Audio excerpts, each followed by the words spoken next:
Welcome to intellectuals Avenue.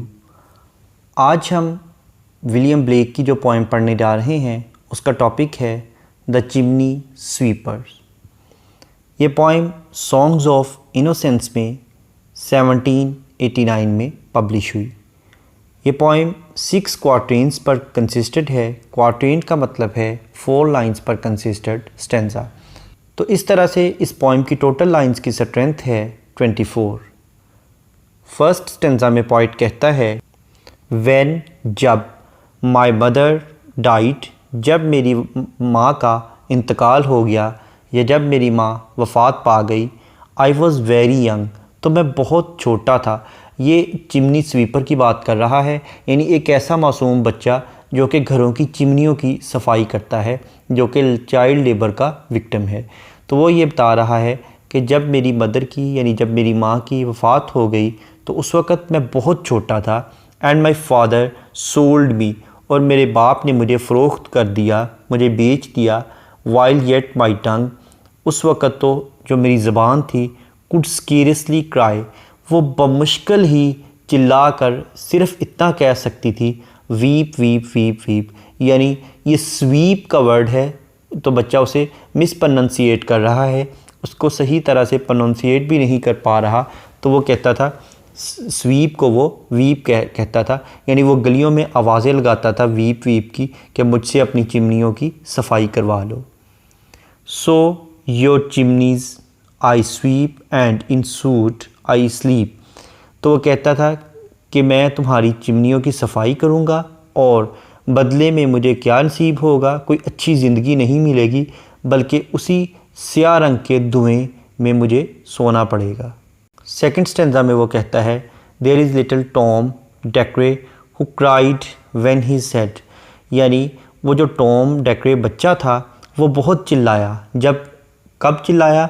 जब उसका सर that curl like a lamb's back, जो कि एक भेड़ की पुश्त की जानब की तरह बहुत ज़्यादा करली था, बहुत ज़्यादा घुंघराले बालों वाला था।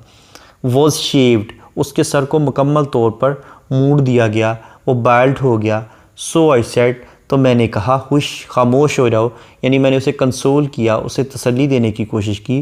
टॉम नेवर माइंड इट, इस बात का बुरा मत मनाओ कि तुम्हारे सर को मूड़ दिया गया है। For when your head is bare, जब तुम्हारा सर बग़ैर बालों के यानी गंजा हो जाएगा। यू नो, तुम जानते हो that the soot can not spoil your white hair, तो तुम्हारे ये जो खूबसूरत सफ़ेद करली बाल हैं, घुंघराले सफ़ेद बाल हैं, उनको ये स्याह धुआं जो है वो कोई नुकसान नहीं पहुंचा पाएगा। And so he was quite, और इस तरह से वो मुकम्मल तौर पर खामोश हो गया। एट दैट वेरी नाइट, और उस ख़ास रात में, एज़ टॉम वॉज अस्लीप, जब टॉम सोया हुआ था, he had such a site, उसने एक ऐसा ख्वाब देखा दैट थाउजेंड्स ऑफ स्वीपर्स, के हज़ारों चिमनियाँ साफ़ करने वाले, डिक, जो, नेड एंड जैक, ये उनके नाम हैं बच्चों के, वर ऑल ऑफ देम, ये बच्चे भी उनमें शामिल थे, locked up in coffins of black, ये स्याह ताबूतों में बंद कर दिए गए थे। एंड बाय, और उनके नज़दीक ही, केम एन एंजल, एक फ़रिश्ता आया, हु हैड अ ब्राइट की, जिसके पास चमकदार चाबी थी। And he opened the coffins, उसने उन तमाम ताबूतों को खोल दिया। And set them all free, और उन तमाम बच्चों को आज़ाद कर दिया। Then down a green plain, और फिर नीचे वो सरसब्ज़ व शादाब वादी में चले गए। लीपिंग, जहाँ पर वो जंपिंग कर रहे थे, छलांगे लगा रहे थे। लाफिंग, और बहुत ज़्यादा कहके लगाकर हंस रहे थे। दे रन, और वो भाग रहे थे। And wash in a river, और उन बच्चों को एक दरिया में नहला दिया गया। एंड शाइन इन द सन, और उनके जिस्म सूरज की रोशनी में चमकने लग गए। देन नेकड एंड वाइट, और फिर वो मुकम्मल तौर पर अया हो गए, वाज़े हो गए, बिल्कुल शफाफ हो गए। एंड वाइट, और सफ़ेद हो गए, यानी उनकी जो जिल्द थी उसके ऊपर जो स्याह रंग की एक लेयर चढ़ी हुई थी, एक तह चढ़ी हुई थी, वो उस तह का लिबास उतर गया और उनके जिस्म जो थे वो बिल्कुल क्लियर वाज़े नज़र आने लग गए। एंड वाइट, और सफ़ेद हो गए। All their bags left behind, और उनके जो बैग थे वो पीछे रह गए, यानी उनके बैग जिसके अंदर चिमनियाँ साफ़ करने वाला सामान रखा हुआ था वो सामान समेत उन्होंने बैग बहुत पीछे फेंक दिए, यानी अब उनको कोई चिमनी साफ़ करने वाला काम मज़ीद नहीं मिलना था। दे राइज़ अपॉन क्लाउड्स, वो बादलों के ऊपर बुलंद हो रहे थे, यानी बादलों में उड़ रहे थे। And sport in the wind, और हवा में खेल रहे थे। And the angel told Tom, और उस फरिश्ते ने टॉम को बताया, if he would be a good boy, कि अगर वो एक अच्छा लड़का बन जाए, he would have got for his father, तो वो खुदा को अपना बाप पाएगा। एंड नेवर वांट जॉय, और उसे मज़ीद किसी किस्म की खुशी की ज़रूरत नहीं होगी, यानी तमाम खुशियाँ उसे पहले से ही मिल जाएंगी। एंड सो टॉम अवॉक, और इसी हालत में टॉम बेदार हुआ। And we rose in the dark, और हम भी तारीकी में बेदार हो गए। And got with our bags and our brushes to work, और अपने जो हमारे बैग थे वो और अपने ब्रश लेकर अपने काम के लिए रवाना हुए। दो अगरचे द मॉर्निंग वॉज कोल्ड, अगरचे जो सुबह का वक्त था वो बहुत ठंडा था, सुबह बहुत ठंडी थी। Tom was happy and warm, लेकिन टॉम बहुत खुश था और वो गर्म जोशी से बहुत ज़्यादा पुरजोश था। सो लिहाजा if all do their duty, अगर हर इंसान अपना काम करता रहे, they need not fear harm, तो उन्हें किसी किस्म के नुकसान से डरने की ज़रूरत नहीं है। यानी जो इंसान ईमानदारी से अपना काम करता रहेगा उसे कोई नुकसान नहीं पहुंचा पाएगा, इसलिए उसे किसी किस्म के नुकसान से डरने की भी ज़रूरत नहीं है। अब हम आते हैं इस पोइम की फिगर्स ऑफ स्पीच की जानिब। पोइम में तमाम लाइंस जो हैं वो पेयर की शक्ल में आपस में राइम्ड हैं, यानी A B B C C D D इस तरह से। जैसा कि फ़र्स्ट स्टैंजा की फ़र्स्ट लाइन का लास्ट वर्ड है यंग और सेकंड लाइन का लास्ट वर्ड है टंग, यंग टंग। इसी तरीके से वीप स्लीप। नेक्स्ट स्टैंजा में head set bare hair. Next night sight Jack black. Next की free run sun. Next behind wind. ये स्लांट राइम है, यानी इसमें वावल सेम है लेकिन उनकी साउंड डिफरेंट है। Boy Joy. Next dark work warm heart. Next है एनाफोरा। एनाफोरा का मतलब है beginning of two lines with the same word, यानी दो या दो से ज़्यादा लाइनों का एक ही लफ्ज़ से शुरू होना। जैसा कि इस पोइम की लाइन नंबर 13 और 14 दोनों एंड के वर्ड से स्टार्ट हो रही हैं। उसके बाद लाइन नंबर 21 और 22 भी एंड से ही स्टार्ट हो रही हैं। नेक्स्ट है एलिट्रेशन।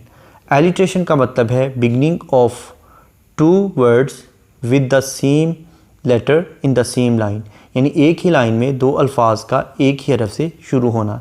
जैसा कि इस पोइम की लाइन नंबर 1 को अगर हम देखें तो इसमें माई और मदर ये दोनों वर्ड्स एम लेटर से स्टार्ट हो रहे हैं। उसके बाद लाइन नंबर 3 में कुड क्राई। लाइन नंबर 4 में सो स्वीप सूट और स्लीप, ये चारों अल्फाज एस लेटर से स्टार्ट हो रहे हैं। लाइन नंबर 5 में हिज हेड। लाइन नंबर 6 में सो सैड। लाइन नंबर 7 में हुश हेड। लाइन नंबर 8 में सूट स्पॉइल। लाइन नंबर 10 में sleeping such site. Line number 11 में जो जैक। लाइन नंबर 13 में बाय ब्राइट। लाइन नंबर 15 में लीपिंग लाफिंग। लाइन नंबर 17 में then there. Line number 17 में again bags behind. Line number 19 में B boy. Line number 22 में bags brushes. Line number 24 में there और दे, और लाइन नंबर 24 में अगेन डू ड्यूटी। नेक्स्ट है सिमिली। सिमिली का मतलब है comparison of two different things on the base of same traits, यानी एक जैसी खूबियों की बिना पर दो मुख्तलिफ चीज़ों का मुवाजना। जैसा कि लाइन नंबर 6 में वो कहता है that curled like a lamb's back was shaved so I said, यानी उस बच्चे के जो बाल थे उनको काट दिया गया। वो बाल कैसे थे? वो एक भेड़ की पुश्त की तरह कर ली थे, यानी उस बच्चे के बालों को और शीप की बैक के जो बाल हैं उन दोनों को कंपेयर किया गया है। नेक्स्ट है एंजॉयमेंट। एंजॉयमेंट का मतलब है कि अगर हमें किसी एक लाइन को पढ़ने से उसकी प्रॉपर अंडरस्टैंडिंग डेवलप ना हो, बल्कि उसके लिए नेक्स्ट लाइन की सपोर्ट की ज़रूरत हो, तो उसे हम एंजॉयमेंट कहते हैं। जैसा कि इस पोइम की लाइन नंबर 2 को अगर हम देखें तो उसमें वो कहता है and my father sold me while yet my tongue, यानी मेरे बाप ने मुझे फ़रोख्त कर दिया जबकि मेरी ज़ुबान। अब उसकी ज़ुबान क्या करती थी या क्या नहीं करती थी, उसके लिए हमें लाइन नंबर 3 की सपोर्ट की ज़रूरत होगी, जिसमें वो कहता है कुड स्केरसली क्राई, बमुश्किल ही चिल्ला सकती थी, weep weep weep weep. Next line number 5 को अगर हम देखें तो ये भी रन ऑन लाइन है, यानी उसमें पोइट कहता है there is little Tom Dacre who cried when his head, यानी वो जो बच्चा डेक्रे था वो चिल्लाया जब उसके सर को, अब उसके सर को क्या किया गया वो लाइन नंबर 6 में बताया गया है that curl like a lamps back was shaved so I said. उसके बाद लाइन नंबर 11 भी रन ऑन लाइन है, यानी इसमें भी एंजॉयमेंट का यूज़ किया गया है। जैसा कि पॉइंट कहता है that thousands of sweepers Dick जो नेड एंड जैक, यानी वो जो बच्चे थे वो स्वीपर्स थे, हज़ारों स्वीपर्स थे जिन, और वो बच्चे, अब वो बच्चे क्या थे उनका स्टेटस नेक्स्ट लाइन में बयान किया गया है were all of them locked up in coffins of black, वो तमाम बच्चे स्याह ताबूतों में बंद कर दिए गए थे। उसके बाद लाइन नंबर 19 भी रन ऑन लाइन है, यानी इसमें भी एंजॉयमेंट का यूज़ किया गया है। जैसा कि पॉइंट कहता है at the angel told Tom, और फरिश्ते ने टॉम को बताया if he would be a good boy, कि अगर वो एक बच्चा एक अच्छा बच्चा बन जाए, एक अच्छा लड़का बन जाए, ये उसकी कंडीशन है। अब उसका रिज़ल्ट क्या होगा वो लाइन नंबर 20 में बताया गया है। वो कहता है ही वुड हैव गाड for his father and never want Joy, तो वो खुदा को अपना बाप की तरह पाएगा, यानी एक फादर लाइक फिगर पाएगा और उसे किसी किस्म की मज़ीद खुशी की ज़रूरत नहीं रह जाएगी। Thank you for attending this lecture.